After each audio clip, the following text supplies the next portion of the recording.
अब विल्कॉक्सन रैंक सम टेस्ट को सॉल्व करने के लिए हम सबसे पहला न्यूमेरिकल देखने वाले हैं। हमारे पास यहाँ दिया गया है क्वेश्चन में the C max of two formulations are given below. Find whether the difference in their C max values is significant at 0.05 level और नॉट। ये 0.05 लेवल बेसिकली आपका सिग्निफिकेंस लेवल है 5%, राइट। वो तो हमने पहले कवर किया हुआ है, लेकिन सबसे पहले हम देखेंगे कि आपको इस केस में दिया क्या हुआ है। आपको दिया है ये, यहाँ पर हमारे पास एक टेस्ट प्रोडक्ट है जो हम टेस्ट कर रहे हैं, और एक रेफरेंस प्रोडक्ट है, वो लेट्स से मार्केटेड प्रोडक्ट है कोई भी।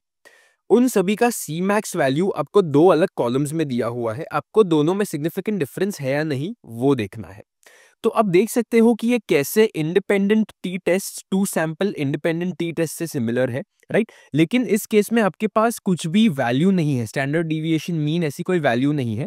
इसमें आपको बेसिकली रैंक्स असाइन करने हैं, इसलिए इसका नाम है विल्कॉक्सन रैंक सम टेस्ट। आपको रैंक्स असाइन करने हैं, देन उनको सम अप करना है, देन आपको आगे बढ़ना है। अब जब आप रैंक्स असाइन करने जाओ तब आपको कौन से टाइप का टेबल बनाना है। ये जो टेबल है वो आपको क्वेश्चन में दिया हुआ होगा, लेकिन जब आप रैंक्स असाइन करोगे तब आपको ऐसे टाइप का एक टेबल बनाना है। अब इसमें रैंक्स कैसे असाइन किए जाते हैं ये मैं एक एक करके आपको बताऊंगा। सिंस ये फर्स्ट क्वेश्चन है जिसमें हम रैंक्स असाइन कर रहे हैं, मैं हर एक स्टेप के थ्रू आपको डिटेल में लेकर जाऊंगा। इसमें कुछ बहुत ज्यादा डिफिकल्ट है नहीं, सिर्फ थोड़ा सा कंफ्यूजिंग है, इसलिए हम एक एक स्टेप इंडिविजुअली देखेंगे। लेकिन आगे के जो हमारे पास नॉन पैरामेट्रिक टेस्ट आएंगे जिसमें रैंक्स असाइन करने होंगे, उसमें मैं आपको एक दो एग्जांपल्स बोल दूंगा और बाकी का पूरा टेबल अपने आप सॉल्व कर दूंगा। आप सिर्फ क्रॉस चेक करना। लेकिन इस न्यूमेरिकल के लिए सबसे पहले हमें देखना है कि रैंक्स असाइन किए कैसे जाते हैं। सबसे फर्स्ट थिंग, आपको जो ये सभी सी मैक्स वैल्यूज है, इन सभी को एक साथ कंसिडर करना है। That is the most important thing here, कि आपको ये एक पर्टिकुलर ग्रुप और ये दूसरा पर्टिकुलर ग्रुप ऐसे नहीं लेना है। आपको ये सभी वैल्यूज को एक साथ इकट्ठा कंसिडर करना है और कंपेयर करना है। ओके, सो इस केस में सबसे पहले आप करोगे क्या, आप इसमें से सबसे छोटी वैल्यू फाइंड करोगे। सबसे छोटी वैल्यू जो होगी उससे रैंक 1 मिलेगा। देन उसके बाद जो बड़ी वैल्यू होगी उससे रैंक 2 मिलेगा। उसी तरह आप 1 2 3 4 5 6 ऐसे आगे बढ़ते जाओगे। ओके, सो इसमें सबसे छोटी वैल्यू क्या है हमारे पास, हम देख सकते हैं कि सबसे छोटी वैल्यू यहां पर है 2.3। ये सबसे छोटी वैल्यू है, लेकिन इसके साथ आप देख सकते हो कि हमारे पास 2.3 और दो बार रिपीट किया हुआ है, राइट। सो हमारे पास टोटल 3 बार 2.3 रिपीटेड है। इस केस में आप करोगे क्या, आपको जब रैंक्स असाइन करने हैं लेकिन आपके पास एक पर्टिकुलर वैल्यू का रिपीटिशन है, तब आप करोगे क्या, ये लेट्स से हम 1 कंसिडर करते हैं, ये हम 2 कंसिडर करते हैं, और ये हम 3 कंसिडर करते हैं। ओके, हमारे पास 3 रेपिटेशंस है, लेकिन ये 1 2 और 3 इसके रैंक्स नहीं है, ये सिर्फ हमने नंबर किया है इसको। ओके, सो 1 2 और 3 हम कैसे लिखेंगे, 1 + 2 + 3। ओके, सो सबसे छोटे नंबर्स है ये, इसलिए हमने सबसे पहले जो 3 रैंक्स होते हैं 1 2 3 उन्हें लिखा है। डिवाइड बाय हमारे पास कितनी बार ये रिपीट हुए हैं, यानी कि 1 2 और 3 टाइम्स रिपीट हुए हैं, राइट। सो हम इसे डिवाइड बाय 3 कर देंगे। इससे हमें वैल्यू क्या आएगी, ये 1 + 2 + 3 हो जाएगा 6 डिवाइड बाय 3 जो कि है 2। तो ये 2 जो है, ये 2 रैंक आप इन तीनों को दे दोगे, ये तीनों रैंक 2 पर आएंगे। ओके, अब फिलहाल अगर आपको समझ में नहीं आया है, देन लेट्स मूव फॉरवर्ड, आगे जाते हैं और आपको बेटर समझ आएगा। नेक्स्ट आपको क्या करना है, नेक्स्ट आपको सबसे छोटी वैल्यू 2.3 के बाद क्या है वो देखनी है। तो 2.3 के बाद हमारे पास जो छोटी वैल्यू है वो है 2.4। ओके, सो हमने 3 वैल्यूज अब तक देख ली हैं, 2.3 2.3 2.3। सो अब नंबर 4 से स्टार्ट करोगे, अब 2.4 से, तो ये है नंबर 4। ये सबसे पहले हमारे पास है नंबर 4 5 और 6 लिख देंगे।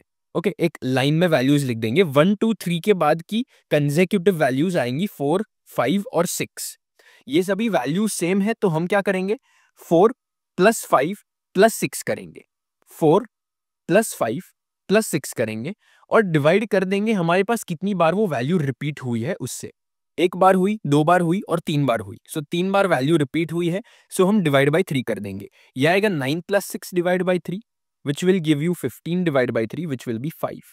सो अगर आप इनको रैंक देने जाओ तो इसका रैंक हो जाएगा 5, इसका भी रैंक हो जाएगा 5 और इसका भी रैंक हो जाएगा 5। इसी तरह आप आगे बढ़ोगे। 2.4 तक हो गया हमारा। अब नेक्स्ट वैल्यू है 2.5। 2.5 हमारे पास सिर्फ एक ही बार है, आप यहां पर देख सकते हो ये एक ही बार रिपीटेड है। सो आप क्या करोगे, हमने अब तक कितने रैंक्स लिए हैं, 1 2 3 4 5 6, हमने 6 रैंक्स अभी तक कंसिडर किए हुए हैं। सो अब आप यहां पर सीधा 7 लिख दोगे, दैट्स इट, ये नंबर 7 रैंक है। अब ये नंबर 7 हमने डायरेक्टली क्यों दे दिया, क्योंकि 2.5 रिपीटेड नहीं है हमारे पास। सो हमें इस केस में एवरेज लेने की कोई जरूरत नहीं है। लेकिन अगर आप नेक्स्ट केस देखने जाओ, जैसे कि 2.6 जो हमारा नेक्स्ट वैल्यू आता है, वो हमारे पास अगेन रिपीटेड है। सो हम क्या करेंगे, 2.6 एक बार, 2.6 दूसरी बार और 2.6 तीसरी बार, 3 बार रिपीटेड है। हमने यहां पर 7 था, राइट। सो हम अब 8 से कंटिन्यू करेंगे, ये है 8, ये है 9 और ये है 10। सो हम क्या करेंगे इस केस में, अब हम 8 प्लस 9 प्लस 10 लेंगे, डिवाइड बाय कितनी बार रिपीट हुई है वो वैल्यू, 3 टाइम्स। सो हम यहां पर आंसर क्या पाएंगे, यहां पर 27 आ जाएगा, divide by 3 which will give you 9। सो आपको ये तीनों को जो रैंक देना है वो है 9, यहां पर 9, यहां पर 9 और यहां पर 9। ये हुआ 2.6। नेक्स्ट आता है हमारा 2.7। 2.7 एक बार, 2 बार, 3 बार, 3 बार रिपीटेड है अगेन, राइट। अब हमने अब तक कितने रैंक्स दिए हैं, 1 2 3 4 5 6 7 8 9 10। हमने अब तक 10 रैंक्स दिए हुए हैं। सो हम 11 से स्टार्ट करेंगे। सो लेट्स से ये है नंबर 11, ये है नंबर 12 और ये है नंबर 13। सो हम यहां पर 11 प्लस 12 प्लस 13 करेंगे, डिवाइड बाय 3 कर देंगे क्योंकि वो 3 टाइम्स रिपीटेड है। अब इसका अगर हम कैलकुलेशन करें तो हो जाएगा 23 plus 13 which will be 36 divide by 3। और अगर हम इसे कैंसिल करें तो हमें वैल्यू आएगी 12। सो हमारा रैंक इस केस में आ जाएगा 12। सो सभी को हमें 12 रैंक दे देना है, ये 12, नेक्स्ट है ये 12 और ये भी 12 हो जाएगा। अब हमने कितने रैंक्स दिए हैं, हम कंसिडर करते हैं 1 2 3 4 5 6 7 8 9 10 11 12 13 रैंक्स टोटल दिए हुए हैं हमने। अब हमारे पास कौन सी वैल्यू है, 2.8।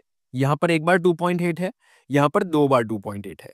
सो हम 2 लेंगे, राइट। हमारे पास 13 तक पहले से हो गया है, सो यहां पर आएगा 14 और यहां पर हमारा आ जाएगा 15। सो हम क्या करेंगे, 14 प्लस 15 डिवाइड बाय कितनी बार वो वैल्यू रिपीट हुई है, 2। सो इस केस में हमारे पास आ जाएगा 14 प्लस 15 जो कि हो जाएगा 29 divide by 2 which will finally give you I think this should be 14.5, right? So yes, 14.5 हो जाएगा ये।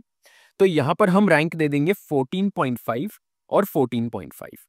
अब आप लास्ट वैल्यू जो देख सकते हो वो है 2.9।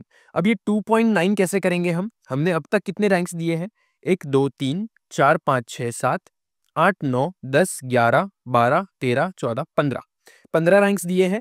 अब 2.9 सिर्फ एक ही बार रिपीट हो रहा है। सो इस केस में हमें 15 के बाद का जो कंसेक्यूटिव नंबर आता है 16, वो हमें यहां पर लिख देना है।